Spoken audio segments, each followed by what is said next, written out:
He is 100% worth it. He takes it to another level. Oh my God, I just fell in love with it. Thanks so much, Jay. Blew my mind. And it worked. I wanted to buy my thing. Jay is, I would say, the Yoda of the sales calls, man. Just talking to Jay, he was so good at just taking what it is, seeing the opportunity and the value and the real reason we are making it. Talk to Jay, because he got it. He can definitely help you out. Talk to Jay. You're going to get a lot. You're going to gain a lot. I would absolutely recommend him for any position that you have. Jay's definitely the guy. Give him the chance, give him the opportunity. You won't regret it. He's good at what he does, so I highly recommend him, and I would book him before he is fully booked out.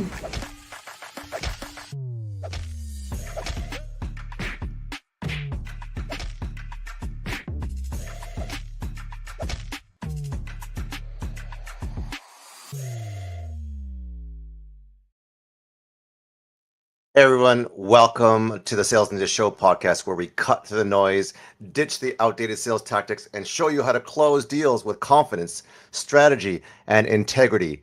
I'm Jay Lee, founder of Sales Ninja, and as a former banker, introvert, pastor, high-ticket seven-figure sales ninja, I now help grow and scale businesses without the need for pushy tactics. And that's the heart of the reverse glass selling method, a kingdom-driven approach from the Bible, 1 Peter 3:15, which is built on trust, service, and true connection. My mission is to help 1 million people break the cycle of generational poverty so that you can sell more to give more. Today's guest is a true master of communication. He's a co-founder and CMO of FlowChat, a company that's revolutionizing how businesses use direct messages or DMs for social selling. With over 30 years of experience and a career that's generated $150 million in sales, Sean Malone knows exactly how to build effective social selling systems, automate lead generation, and close high-ticket deals. Having built 8 companies and generated over $10 million annually for 2 of them, Sean has perfected the art of prospecting. And today, he's sharing his secrets to building 7-figure DM campaigns and scaling your business with ease. So let's welcome Sean Malone.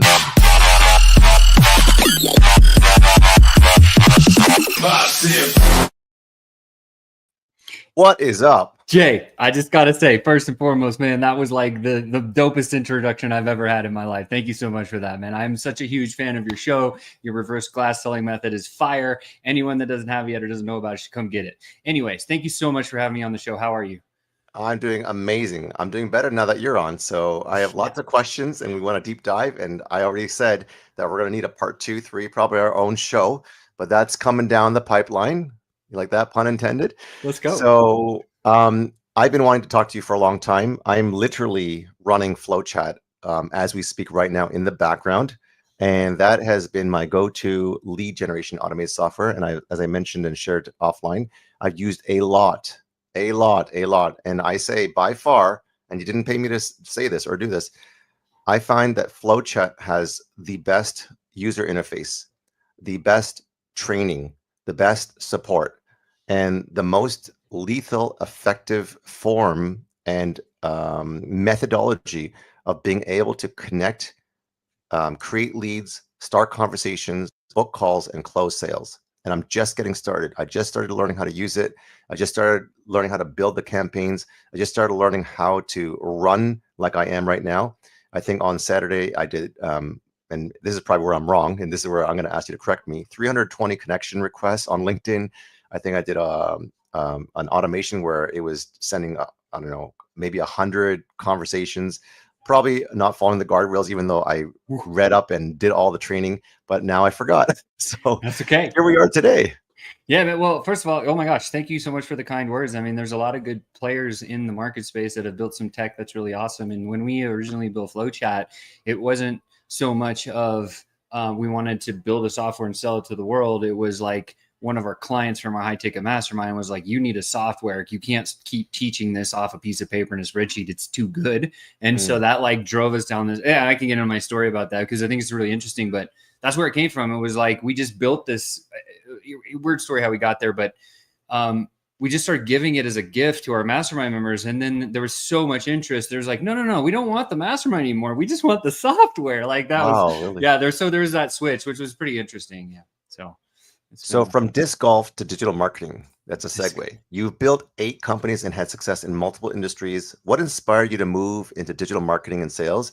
And how did disc golf help you prepare for co-founding FlowChat? Disc golf. I mean, like disc golf is my new love. I've only been playing that sport for 5 years, but like you, I'm an athlete. I didn't become like a super ninja. I got beat up before I got my black belt, so I didn't get it. But I did try 2 times. Got knocked out both times. Didn't work out, but that's okay. Another story. Did you get knocked out from? Sorry, it was Kenpo karate when I was much younger. Like I was testing for my black belt, and I had to like the tests were really like endurance based, and so you had to do katas and weapons and fight and form and all the stuff, right? And then the last thing you did is you had to fight 4 black belts at a time. That was like the master test, and both times I made it to there. The first time I got jump kicked by 2 dudes at the same time and cracked ribs on both sides. So I was out. And then the second time I got choked out and I still didn't get my black belt. I didn't go for a 3rd time. I probably should have, but I didn't. So yeah, another story for another day. I can see why that wouldn't allow you to get that, because they're almost preventing you from getting it. Like, guys, you're not supposed to make it that hard. Yeah, it was a long time ago, but yeah. So 8 companies. Here's the story, right? I came out of college and I had one question on my mind, Jay, and it was, how do I make a boatload of money? That's what I wanted to do, right? Like most kids coming out of college are like, yeah, I want to make some money so I don't have to depend on parents and have Peter Pan syndrome and all sorts of stuff. So I went to the only person that had made some money in my life that I knew of that I was close to was my dad. He had a little import-export cookware business, and he was doing roughly about $3 million a year kind of numbers. And he ended up selling his company to a massive distribution hub out of Amazon. And so he made some cash. And so I come to him, I'm like, Dad, how do I make a lot of money? He goes, Sean, you have 3 choices. And I was like, great, I'm good at multiple choice. What are they? He goes, number 1, are you a CEO? And I'm 21, 22, coming out of college. Like, I had no idea. I was like, no, I don't even know what those letters mean right now. Like, that's not me. Are you an entertainer, Sean? Can't really sing or dance. Jay? No, I'm not an entertainer. Okay, Sean, you better go learn sales. I was like, okay, I guess that's the path. That's what my dad told me. So I'm going to go do it, right? So I took a job selling commodities, right? We have so much money. So my clients, when I first started, eventually became Lockheed Martin, Raytheon, TRW Lucas, Boeing. Like, so I started business to government selling. Like, that's where I cut my teeth. Wow. And when I first started, I took this job, and my boss, my mentor, his name was Tim. He gives me a book and he says, Sean, here's the manufacturing companies you need to go sell to, right? Go sell to them. That was all the training I got. And then he sat me in an office and I was like, what am I supposed to do? He's like, open the book and start calling people. I'm like, all right, great. So I start calling people, and guess what? I sucked. Most everybody when they start sales totally sucks. I did this for 6 weeks, Jay. I did 80 sales cold calls a day. How many appointments do you think I booked? That's 2,400 attempts. How many do you think I booked? At least 100 or 10. No way. Goosed. 0. Wow. And at that point in my life, I was like, F sales. I'm out of this. Like, I don't even want to do this. What are you talking about, Dad? This is the worst thing ever. And he says to me, I call him. I'm like, this sucks. And he goes, no, don't quit. Go to the library and read a book. And I was like, thanks for the advice, right? So I ended up going to the library, and I went to the business section. I found the sales books, and I was like, oh, sales. And I started seeing, I was like, oh my gosh, like a lot of people know sales. Like, I didn't know sales, and this is new to me. And I found this book, this one exact book. I bought it, right? Tom Hopkins, How to Master the Art of Selling Stuff, from way back in the day, dude, right? That was the book that I bought. And if you know Tom Hopkins, he's a master. He's trained over 8 million sales professionals, and started reading this book at the library. Wow. And I'm like, there's formulas. I was good at formulas in school. Maybe I can apply formula. Again, in that day I learned. And so for anyone trying to get in the sales game and really make a big run with it, like Jay has done, or I've done some pretty good things, remember that sales is a science. There's like a framework. And then after you learn that, you just layer your art on top of that. And that becomes kind of similar to what Jay teaches is like, it's just very, I love that you use calm confidence in your even approach. Like I say those words all the time. It's like the person that has a calm confidence in the conversation always wins. Right. And so that's what I say is like, absolutely. You're in the way that you approach and the way that you, it's permission-based selling. That's something that I learned to be the most effective way to do it. Right. And so I love your system. I think it's magic. And so I get this book and I come back on Monday and I open, I start making these calls. And like, I'm going to do it. I'm going to use this little words, this little formula to book a call. We'll pick up the phone, make the first call. Jay and I'm sitting there and I'm like about to say this line and I freeze and the line just comes out all messed up. And then, the hairs are standing up, the sweat beads are coming down. I'm like, oh, I totally just butchered this. I'm thinking in my head. The guy on the other end is cool enough. He goes, Sean, I know what you're trying to do. Come on over on Tuesday at 9 a.m. and I want to talk to you about your stuff. And that was my first appointment I'd ever booked after like 6 and some weeks and trying. And I was like, so excited. I was like, what? Okay, cool, man. And I'm trying to play cool in the call. I'm like, I'll see you there, and hang up. And I start jumping around my office and Tim runs in. He goes, Sean, did you just close the deal? 6 weeks. And I'm like, no, Tim, but I just booked an appointment. And he goes, oh, get the hell out of here. He was like, that was ridiculous. So I'm like, okay, it was a big win for me. He saw my excitement. He's like, oh, this guy might be hooked. Right. And so that moment really shifted my perspective. And I realized that like, oh my God, if I do this, I can get really good at it. And it's a skill that I can learn. And so then I started setting crazy appointments. I got real good at it. Just using a couple of stuff that I did. And then I got in these sales conversations and I was like, oh God, what do I say? Oh my God, like deer in the headlights, right? Like I was just like, this is a terrible idea. And so when I first started my selling conversations, I sucked at those too. And this led me down the path. I thought to myself, well, look, if I learned this formula for setting appointments, like what if there's one for sales? And then I went back to the library and I found a whole bunch of books. And then I realized that there was people that sell a lot of selling stuff. And I started buying all of it. I went through 40 different selling systems. Wow. I spent in my career of just that like learning and education time. It was probably like a 10-year period. I spent $500,000 going through every sales system I could ever like think of to go through. And what I did is as I go through them, I start to see commonalities and all these selling systems. Like here's the magic like piece from this one and this one. And I was like, oh my gosh, the majority of these 80-20 have these 5 elements. And if you can follow these 5 elements in a sales conversation, this becomes the framework that you can run on. And so I started doing this. And just that system alone allowed me to propel my first company that I was working for is a electronics manufacturing company. We built the power packs for the guys that are on the front lines of the like military guys. And like they build a lot of cool stuff. And I was selling circuitry to these companies. And I took a company from 3 million to 38 million in 9 months. What? Yeah. And so I made all kinds of commission because I now had this selling formula and it exploded out of the gate. Now we were heavy semiconductor. So it's a very whippy market. And so like when they buy hot, right? And so I was just in the place where they were going to buy hot and I had a pool of these clients and they all just bought at the same time. And that's what went. Luckily, the company had capacity to do that because I think I read or I heard an article or a story about you once where you outsold the capacity of the business you're selling for. Is that true? Yeah. Yeah. So that luckily that didn't happen to me because the company had capacity to deliver on 40 million. And that really propelled me into like, holy cow, like sales is a thing. And then from there, then I was like, I want my own business because I saw these guys running this business and I was like, I could run circles around these guys. And so I ended up spending $400 some thousand to buy my first electronics company in Las Vegas. I moved there early 2000s. And I just went in there and I had 7 employees and a business partner. We were doing like $250K a month in revenue. Wow. And, 250,000 a year, apologize, like very small business. And then over the next 3-4 years, I took that one to 8.5 million a year in revenue. We're about to hit 10. But then my business partner sold it out from behind my back. Yeah. So I lost over $1 million in that whole you guys adventure. aren't hanging out anymore? Yeah. I don't talk to him no more. And so at that stage, I started another little sales rep company, which failed. Started another company, which failed. Tried like a network marketing thing, which failed. Like there's a lot of failure in everybody's journey and career, right? And then I took a job selling roofing material in the desert because I was in Nevada, of all things to sell. And I took my little selling systems and I broke all the records. And I realized, and I won all these awards. I was there for like 3 years. I realized I hate roofers. They're not my people. And so I had to leave the whole industry, right? And so it was like it was a thing. It was like not making money. Money didn't matter anymore at that point. But it was like, okay.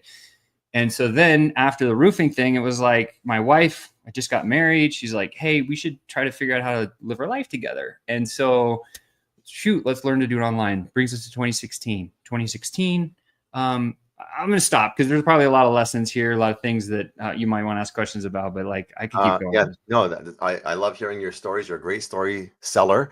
That's what makes you so good at sales, and your ability to, close more than $150 million in sales. So I'm all ears. So, it's interesting that, you say a lot of these people who have gotten so good, like yourself, have sucked in the beginning, or were not good at communicating. Or I love how you crafted the words, sales is a science and framework, layer your art on top of that. I never heard of it like that way, but it makes a lot of sense to me. What I love about your dad and you listening, because most people don't like listening to their parents, because, we get to an age where, when you're in your teens or your young 20s, we're like, my dad doesn't really know everything anymore, so I'm not going to listen to him.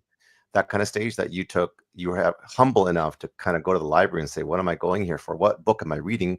And through prospecting and through sales, you learned the master of selling. And that, I think, is what is the key to success. Is anyone can draw from this Sales Ninja Show podcast is that hunger to learn and that ability to, suck up your ego or tuck away your pride and say, I have something to learn. And right now I'm sucking and I want to suck less, right? 40 different selling systems over 10 years and $500,000 of investment. That's a lot. More than most people I know. I just wanted to truly become, because here's my thought process on that, Jay. I'm so competitive, right? So I played all the sports, played D1 baseball, drafted the whole thing. And I wanted to compete in sales, but there was no ballpark or there's no field or league that I could compete in selling because it's so diverse. And so this is why I was like, well, if I just learn everything, then I should be, somewhere there. We're pretty good. But that was never really good for me enough until like last year. I've been thinking about this for years and years and years. I was like, how do you judge yourself against all the rest of the salespeople, like on an even field? And I thought to myself, like, it has to be average closing percentage over almost like a career or a very long period of time. And so I had 5.5 years worth of my sales data in a spreadsheet that I went back and I went through this. And I was like, what's my average close rate over 5+ years? 52.3%. So yeah, that to me told me when I figured that out, looking at my data, I was like, okay, I must be pretty good at this. Right. And that was the validation. So they got rid of all of my imposter syndrome. So if you have imposter syndrome as a sales professional and you're listening to this, one of the things that I would encourage you to do is go look at your data of your track record as long as you can get from your selling career, figure out your average close rate. And if it's above like 30%, you're an absolute rock star is what I'll say. Right. I can completely understand because I'm a geek and I'm super competitive that way. You're either waiting or learning. And my lowest close rate historically was 31%. My highest was 81%. So right around the 50% mark as well. Like you're world class, dude. You are, and I would probably call you in the top 5%. I agree. And with your data that you were able to take as well, and even cash collected, right? Because cash is king. I had the opportunity, as I was mentioning offline, to be one of the top 3, if not top cash collectors, because, just say someone brings in, I don't know, $300,000 of contracted revenue, but only brings in $30,000 of cash. And someone like myself might bring in $150,000 of contracted revenue, but bring $130,000 of cash. That's a big difference from 30,000 cash to 130,000 cash. So how you collect cash is a game, man. It is king. And it's interesting, and I love to get your your best practices on how do you collect the most cash, because you collected a lot of cash, $150 million, without offering like a 20-year payment plan. So okay, so some of the bigger deals that I ever crafted, like the biggest one I ever cracked was 60 million over 4 years. Oh my gosh. Okay. So that was like one deal. And so that kind of, I took that one out of the equation of the 150 million because there's an addition. So it was actually like 200 million, whatever. Like for real, dude? Yeah. So the biggest deal I ever did was a 60 million that I left outside of my real statistics for you because that why people are like, I don't know. I just like, that's just like a one-off. It was like a lightning bolt deal. It was like, it was so crazy. It's still valid. It's valid. Yeah. I suppose. So I encourage you and empower you, say 200 million. Say 200. Okay. Call it 200. There it is. So okay, now you're top 1%. Oh, thank you. I get is that extra 50. Pumped you up. There you go. Thank you. I appreciate it, Jay. But yeah, so like that deal was a purchase order that was like 90-day terms. And so that's like big business to government. So like collecting cash in those ones is a lot different than like soliciting or selling a membership to a software or something, right? Mm-hmm. And so I think it really determined like it's based on the price point, and then it's based on pain stacking, right? So pain stacking is a term that we teach in our sales world is like, if you could stack enough pain, you can unlock enough dollars for them to buy, you know, like that's the kind of the equation in sales call. And then you could say, okay, look, like here's the payment plan. You either give it all at once or it's this option and there's nothing else. Like, do you want to change your life or not? Right. And so in terms of like collecting cash, I would just think like, because when you go online, it just becomes all Stripe processing anyways, and offering like Klarnas and pays like that. But then if you're, I guess it just depends on how do you collect cash? Great question. I just don't offer payment plans. And then when I was doing the audits for all my colleagues, or when I was, training on sales and doing live and also recorded audits or reviews, a lot of my colleagues that I was in sales teams on, when I was watching or the replay or the live, when they got to the point, let's say it's a 10K offer, right? But let's do a role play. So you're the prospect, I'm the sales guy, and I'm going to pretend that I was the guys that I was auditing that were not able to collect the cash. That's the context. This is not me, okay? Just clear. Not Jay's sales method, okay? This is the prospect method. All right. This is how not to collect cash. Okay, so Sean, it sounds like we're a good fit. Sounds like we're gonna help you go from 10 to 30% close rate, which at the current lead generation process, which we're going to also elevate, is going to take you from 50K months to about 100K months conservatively in 90 days. How does that sound to you? Cool. Okay, cool. Good. So our program is $10,000. So if you want to make a payment plan of $1,000 for 12 months, we can get you onboarded today. So that's what they do. They just default right to that. Right. So what happens, I was watching their body language and their tonality in their eyes, they just buckled because they were so afraid to offer the pricing. And then because they weren't sure if they would close, and because they're trying to get their commissions, they were just trying to collect as much. They were just trying to close a deal as much as possible by offering the lowest amount. That was their default. Yeah. And I was like, what, really, dude? And then, so when I did it, I'd be like, normally it's a $20,000 program. We have case study based pricing. We're looking for someone in your industry and niche. So it'd be great. If you can promise to give us a testimonial and 3 referrals, we can offer to you for only $10,000. Is that something you think you can do? Yeah. Right. That's it. Right. And that's the only closing question you ever need. Is that something you think you can do? Yeah. If you just heard that one, write that one down. It's like the best one that will ever work. It'll serve you 100 times out of 100. Say that one more time. Is this something you think you can do? Is the only clothesline I ever teach. Beautiful. Right? Beautiful. And it works because people, if they can, they'll say yes. And you say, great. Next step is boom, clear future. Right? And if they say, no, I can't, and you say, I must have read this whole conversation wrong. What'd I miss? And now I'm back in the conversation to get back into their world and pain stack so I can get more dollars. Yeah. That's the move. Right. And the bigger the pain, the bigger the price. That's why I was even saying to you offline, like, gosh, you can have like $100,000 offer where you're really helping, companies scale from 6 to 7, 7 to 8 and beyond, right? Because the value is there, the knowledge is there, you have the resources and the software. So speaking of which, I heard the story about how you started Flow Chat. And how has it evolved? Because it was just for your clients at first. Yeah. And now it's become this Mega ship. Yeah, I don't know. beast. Yeah. So how'd you get from client baby to beast of a lead gen system? Yes. I want to answer one thing that you said that I thought was valuable before I dive into that. So if you could just spare me for this is brother. valuable, right? So like those people that you were teaching that go for the lowest deal, the 1K over 12 months, like kind of thing. One of the things that I remember is like they should go buy a 10K product because that'll instantly boost their confidence in being able to sell one. So that's one thing. But the second thing is it led me to remembering all these people always ask me like, Sean, what does it take to be the best salesperson in the world? What's the one thing I can do that makes me the best? And I always thought to myself, like, there's not just one, like there's three, right? And it took me a long time to come up with this, but here they are.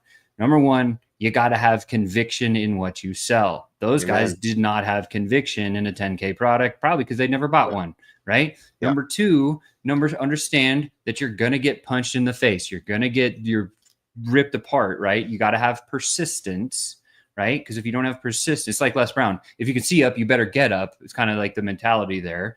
So you have to have that in sales to win on the long term. And then the third one is consistency. If you don't have reps at the plate, you'll never get good at any selling system. Jay's system, my system, you could learn in a weekend. But if you don't have opportunities flowing in at you every single day for you to get good at that framework so you can start to figure out, oh, there's the science, here's my art, you die. You'll never win. That's the idea. So it's like, so that whole premise of selling can be taught and trained, which I learned, right, through result. And then I realized, okay, so here's the whole progression because time plays into the story. So we go online space and my wife and I are like, how do we make money online? And we ended up we went through a Facebook ad. We bought this $99 system. My first introduction to marketing, I got upsell, 10,500 later. I was like, ouch, that like did not feel good to go through that process at all. I don't like marketing, but I understand if market can bring eyeballs, I can convert in a way better way. That's what I thought, right? And so the system taught us paid ads to cold traffic. We spent $48,000 and 6 months to figure out how to actually run paid ads because it's its own language, right? If you've ever tried. And I failed. 36 ad attempts with lots of dollars behind building those. And finally, the 36th one hit it out the park. For the remainder of that year of 2016, because this was in April when we started. So May, June, July, August, like was September time is when it really started to kick for us. From September to December that year, we made $300K through paid ads, right? So like getting like a 3-4 to 1 ROI or you know, like on our investment in ads. And I was like, yeah, we made it. We're doing paid ads. This is awesome. And what was happening was great. February 2017, or Zucker says, screw you guys, you're doing it wrong. You're slapped. You lost all your marketing privileges. You can't advertise anywhere. We slapped down all these accounts. Damn it. Ouch. Like, what do we do now? My wife, I got her to quit her job. Like, this is all we're doing. Like, what do we do? Right. And my wife comes up to me. She goes, after, like, I was freaking out. Right. She says, why don't you just talk to him? Like, you're so good at one-on-one talking. You could just like DM him. And I was like, that's it. So I went back to all my ads, all the likes, the comments. What did I do? DM, book call, close deal. DM, book call, close deal. I was like, oh, this is amazing. It started working. I shared it with my business partner, me and Chris. We started doing it together. Like, this is amazing, right? And so then we were like, we got to build a platform. So this was our first software company. So we built this first software company to teach people paid ads to cold traffic and this whole DMing thing is kind of like a side gig. And then we still had the upsell thing to the 10.5K product. I built a sales team on the back end of this, like 35 people. And this thing started producing so much volume because all these affiliates who couldn't pay for paid ads or didn't get it, couldn't go down that path. They started using the DM thing. They're DMing to go watch our webinar. I ran the webinar 3 times a week live for 3 years. Like I got good at webinars, right? 3 times a week? Yeah, dude. So we had 2 live webinars and 1 training show where I had like hundreds of people. We're just training on the DM method, right? So wow. I've had reps. I've been in over 1.3 million direct message conversations. That's why I'm like probably the right person to write the book that I just wrote. Like it's the data's there. And so all of a sudden, this software company does like $13 million in its first 10 months, just explodes. And it burns me out to the point where I want to take my life. In fact, I was going to the Inner Circle to hang out with Russell Brunson. He's been my online marketing coach since 2016. I saw a tree and I was like, I'm done. And I almost drove off, but I didn't hit the tree because my wife, my best friend, was in the passenger seat and she saved my life. We get to this. Yeah, it was a whole, that's a dark burnout story, man. Wow. So, yeah. And so at that point, we go into, and I don't know how we're doing on time, because like this might need to lead into like next part, but like I'm good. So if are you good? I got another 15 minutes. We can Oh, perfect. Okay, cool. So I'll go a little bit faster here. Hopefully it's not too fast for everybody. But so I go to this mastermind. I'm like, Russell, I was going to give you this presentation on how well our software company is doing, but in reality, I'm in front of all these 100 millionaire people that are like crazy amazing at business, and I'm like the small guy in the room, and I'm like, this thing's like stealing my soul. And I shared my real journey, like the emotional story of Sean hitting it out of the park with a launch and doing $250,000 in an hour and then dropping in, here's the darkest place I've ever.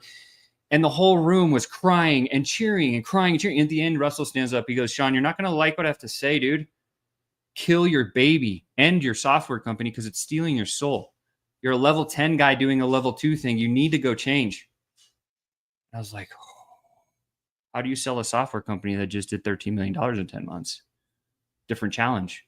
So it took us a year. Me and my business partner ended up selling it to a competitor. And then we're like, well, what do we do now? And during that time, okay, just pause for a second. You sold your software company, which was what? What software company? So the first software company we built is what we got that award up there for. It's called Digital Genius Lab. And what it did, doing? So what it did is it taught 9-to-5ers how to do affiliate marketing to use the DM method to drive people into a live webinar. Oh. And then if they didn't have a high ticket product in their sales process, we empowered them with a network marketing water system that was $10,500. That's where it came from. Mm-hmm. Right. And so we ended up selling that software company, made a little bit of money. It wasn't like a beauty dream exit or anything. And then we're like, Russell, what do we do? Well, Sean, what are you good at? Pretty good at sales. Guess what, Sean? All these online guys kind of need help with sales. I didn't believe that. So me and Chris, my business partner, we DM'd 50 dream clients. This is how it should start. If you're just starting your agency, listen up. This is how we did it. Chose 50 people we would love to work with. We had the skill set to serve them in sales, helping them sales if they had the problem. We DM them, hey, we're thinking about starting the sales business. Would you be open for a marketing research call? No sales, nothing. That was the approach. We booked 42 out of 50 calls, okay? In those 42 calls, we asked them one question. Do you struggle with sales? How and where? That was it. And it led to these monstrous conversations about everything that we knew and what they did and whether they're struggling.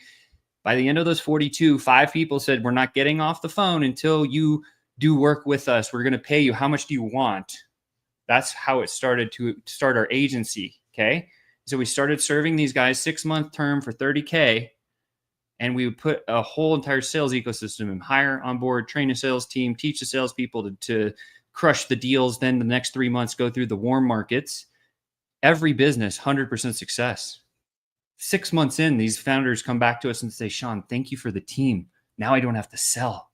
But you know what keeps me up at night now, Sean? I don't know how to find leads to put in front of the sales team you just built. Can you help? Shoot.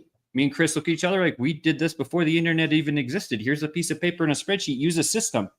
Every one of them hitting it out the park. Boom, boom, boom, boom, boom. DMs to book call to close deal. Like that was it for them, for a lot of those. In a minute, and Chris and I are like, yo, that's making everybody way more money than what we're charging. Like we should do that in a mastermind. So we launched a mastermind, which led to dozens and dozens of people going through this 12-month-long mastermind, $25,000, 3 months. Put the system in your business, hire the Filipino VA to run it, 9 months advanced sales coaching to knock down deals. 83% success rate over like a 2.5-year period of people going through the mastermind. One of our clients goes, you guys need a software. I instantly have PTSD from the first one. I'm like, oh, I don't want to do it again. But then Chris and I are like, we should do it again. So we DM'd 10 CTOs that we had interest in. We booked some calls. We got on one with Bruno. Bruno, what do you do? I built this tech in 2017. How many clients do you have? I don't have any clients. Hey, Sean and Chris, what do you guys do? We have thousands of clients, but we don't have a software. Cool. What if we took 100 of our clients and put them in your software to see what happens? As you would expect, everything broke. Like bad. But here's the kicker. This is the real, when you're getting into a business partnership, I think the most important thing is how does that person act when you're in the mud? If they're going to put back to back and swing and go with you, that's a good partner. If they're going to run to the hills, like get away from them, right? So Bruno fixed everything in like 24 hours. I was like, Holy smokes. Chris and I are like, that's impossible. I think he's a robot. Let's try it again. 100 more people went into the tech.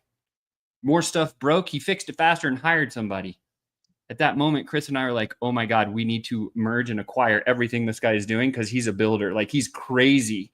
And so that became the trio of what is now FlowChat. We merged, we acquired, we redressed the software. You had to be kind of like a weird nerd engineer to actually like hit the code and drop the stuff in to do some of the actions at the back end when we first had it. But then we hired the guy from BMW, rebranded the whole thing. Like, it was really nice, and it became FlowChat, and we launched it in 2021. It was late 2020, early 2021. And so we've been running it now for just almost 5 years, and we've helped over 5,000 founders. And it's very simple. We help people find, connect, and close deals using personal direct messages. And we do it on more platforms than anything else. And the big difference from us is we're a sales brain company, not marketing. Here's the difference. A marketing company in our space that might have built a tech would say, hey, Jay, here's 1 million leads. And they'll be able to get you 1 million leads or 1 million contacts or whatever. What you do with those guys, I don't care, Jay. That's a marketing guy. The sales brain guy says this, Jay, I don't want to give you 1 million leads. I want to give you 100,000 with high intent to buy. And I want to get those guys on the phone because here's the process that you're going to use to actually get them to give you a credit card and give you money, right? Which one would you prefer? And so FlowChat is designed around being a sales brain organization that really takes a bigger approach to kind of the same stuff that you teach, is like, how do you actually build a relationship, nurture the relationship, and then create a winning solution for everybody involved? Like, that's true sales. And that's why I say to sell is to love, to sell is to serve.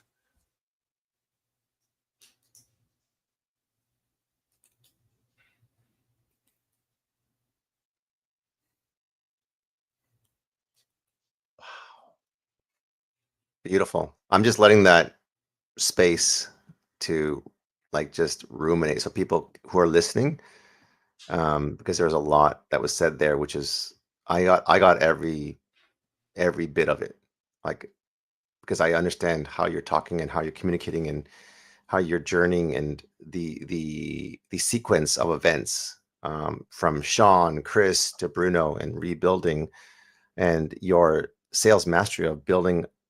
Like, there's so many people that build stuff that don't know how to build it and don't have the expertise, but they build it because, you know, there's a need or they're trying to make money. But you are a sales master, an expert that understands how to build from the bottom up, because you are a person that has done, you know, hundreds, thousands, tens of thousands of reps, and appreciate, you know, the process behind it, so that you can, like you said, curate that qualified data and sequence them into a conversation that can be a much easier conversation to serve them, to sell. So that's why I was just like, I had to like just bask in that moment, because it was so beautifully woven together. So I really appreciate how you said that and how you communicate it. And I understand why and how you're so good at sales. Oh my goodness. We are almost out of time, but we do have a bit of time left, so we're gonna have to do another revisit. But what I definitely want to do another one, but we did make a promise on this, and I am a man of my word, and I like to honor promises. And so the title is How to Build a 7-Figure DM Campaign with Me. Yes. Okay, so I'm going to explain something in just a couple of minutes here that I think everybody will catch on. Okay. In DM copywriting, there are what we call 4 hinge points. Okay, small hinges swing big doors in a business, right? And so the 4 hinge points of every DM conversation you've ever been in, whether it's an inbound or an outbound, whatever we're doing here, there's 4 hinge points that everyone goes through. Here's they are.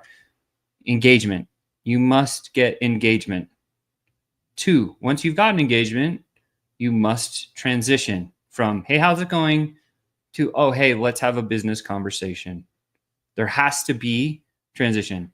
Number 3 is invite, and then the call to action link, right? So invite, call to action. And then number 4 is the clear future. What happens next? So if we know that's the framework of sales in the DM space, that's where we start when we build a 7-figure DM campaign. Now, the way to start a DM campaign on every social media platform is very simple. We send a connection request. We might like one of their posts. Please do me a humongous favor and do not try to pitch from the first message. We call it pitch slapping. and you'll just get ignored and you'll get frustrated. So instead, think about, what do I need to say to this person for them to engage back to me, right? This is where the authenticity and genuineness comes out of you, right? And so the number one thing to say to get engagement in the DMs is a friendly, helpful compliment. So most of all the messaging that we teach in the DMs of how to start a 7-figure conversation starts with, Jay, I saw that you're a sales slayer. I've been watching your podcast. I love it. I'm crazy busy today. I'll be back tomorrow to keep the conversation going. In the meantime, please keep up the great work. Now, if I send that to Jay versus, hey, Jay, I have this awesome software. You should buy it. Jay's not going to respond to the message 2. He's going to be like, oh, dude, that message 1. Like, oh, thanks, man. That's cool, right? And all I'm trying to get him is to give me a thumbs up or thanks. Once I've gotten engagement, that is the first statistic we measure. And here's how you know if you have a 7-figure campaign or you don't. Okay? If you send 100 messages like that, those compliments to 100 prospects, whatever period of time, 1 day, 2 days, 3 days, whatever, if you get between 15 to 40 people out of 100 to respond back to you, usually you have $1 million campaign if you have a $500 product on the back end or more, 500 or more. Okay. And so case in point, we were selling a $7,500 mastermind. The first time we ever sold our mastermind, we eventually hiked the price to $25K because it was worth that. And we did this exact flow. And we did $104,000 in 40 days from zero, no group, no list, no anything, to say, here's what $1 million campaign. Because if we kept running that month over month over month, we would easily hit $1 million. That's the run rate. That's what I'm talking about. And the number was 16.8. So 16.8 out of 100 people we were sending our first messages to, selling a $7,500 product, we did 100 grand in 41 days. And if you extrapolate out for a year, that's a 7-figure campaign. So that's the statistic that you want to measure. Okay. So most people send the compliment, get them to respond. Then now the next biggest thing is transition is like, choose a question that's very, very easy for them to answer that drives it in the conversation you want. So for us, we sell DMs. So the question we ask is, hey, have you ever used the DMs to close a deal before? I want to know. Because if you've done it before, we can accelerate it. If you've never done it before and you're a good fit, like, we should probably talk about it. Either way, it leads to a book call or go to a webinar or whatever call to action I'm going to do later, right? And so that one transition question, you got to really put some thought into. But if you get those 2 things right, the rest of the flow will work really well for you.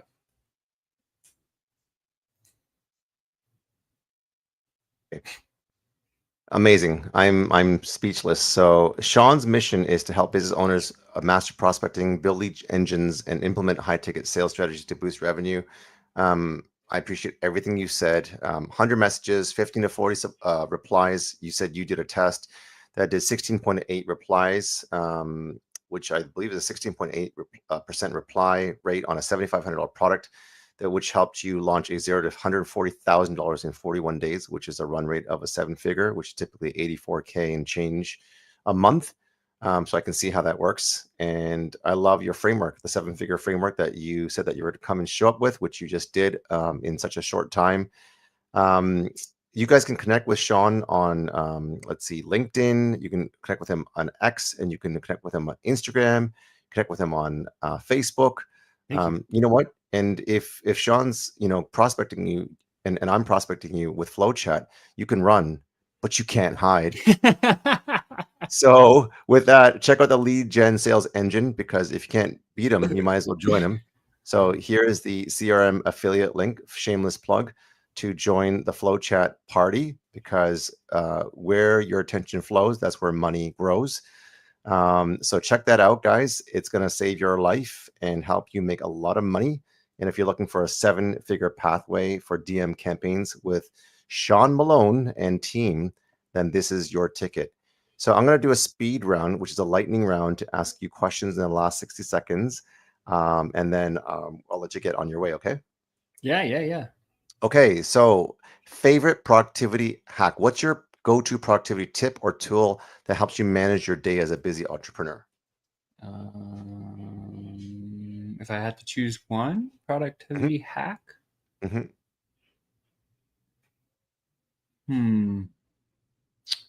I mean, I would say probably like there's a grip of AI tools that I do use to kind of help me sometimes to either generate ideas or refine copy or build stuff for me. So I think like AI is really pretty helpful. The other thing is I actually take notes on a pad and paper. It's another productivity hack for me. So every sales call I ever take, I'm always taking notes. I have a, log of everything that we've ever talked about for, even this one. I have like, here's the notes for this particular podcast, even, Amazing. right? So amazing. Love that. And it's just because when I write something down, it helps me to remember. I used to struggle with memory a lot, so I tried to learn a lot of memory hacks, and writing stuff down was probably my biggest productivity hack because I have a better memory. Amazing. Go to social platform, and that's going to be a trick question because FlowChat can go on pretty much any social platform. YouTube, it's where I consume the most. It's the one I love the most. But the only problem with YouTube is it doesn't have a one-to-one messaging thing. If it did, it would by far be my favorite. So. And what is the most effective for prospecting and sales from FlowChat, in your opinion? Depends on your market, your product, your service, your demographic, the people you're chasing, because everybody has their like tendencies towards everyone. We've done tens of millions from Facebook and LinkedIn. We've done multiple sevens from Instagram and X and TikTok and Twitter. We've had, like the crypto and Bitcoin guys. We're compatible with Slack and Discord. So anyone that has huge communities over there, that's a no-brainer. We're like the only tech that works on school. So if you're like in the Hormozy fan club, which I am, I love him. I knew him before when he was sleeping on a couch and he's broke. But a buddy of mine, right? I'm a big fan of him anyways. He's at the school, like that, the movement there. So, and it just really like depends. I mean, the nice thing to know is that there's so many people in the world, and every single person that is your target is on every platform. So it's just a matter of which you prefer. And then here's the path that's going to be the best fit. Well said. Favorite business book or resources? What's one business book or resource that has had the greatest impact on your entrepreneurial journey? Dude, I read so many books. I couldn't even tell you, man. What comes to mind? So the Sandler training system was one that I did a very deep dive. I spent a lot of money in that. They have a book called "You Can't Teach a Kid to Ride a Bike at a Seminar." That book is, it explains the selling system very, very rudimentary to me. Like it worked really well for me. I think if you're going into like other selling systems that I think are very good, there's one called the Persuasion Code. That book is definitely pretty transformative in terms of like selling systems, I think, that are good. These are all my sales system books up here, by the way. So, and then I've got like, these are kind of operational books. And then I've got like motivational, inspirational, and then I've got like marketing over here. So what are the ones that helped me? Yeah, those two, I'd say. Okay. Persuasion Code and Can't Teach a Kid to Ride a Bike at a Seminar. Personal mantra. Do you have a personal mantra or a quote that keeps you motivated in your business and life? Unwavering faith plus extraordinary effort equals miracle. Unwavering faith plus extraordinary effort equals miracle. Sound like you're preaching. Faith with actions. Faith without actions is dead. Faith with actions is miracle. So there we go. Unexpected hobby. This is the last question. What's something unexpected about you outside of work, outside of disc golf, like a hidden passion or hobby that many people may not know about you? A hidden passion or hobby. I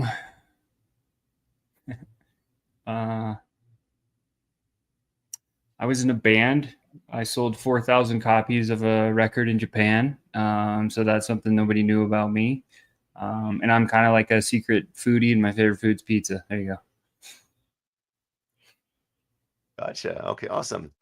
Well, on that note, thank you so much, Sean. It was a great pleasure. And I know our conversation is not over. That's why we're talking even later today and going to do another part 2 and looking at collaborating and changing the world together. So any last words for people who are looking to do the same?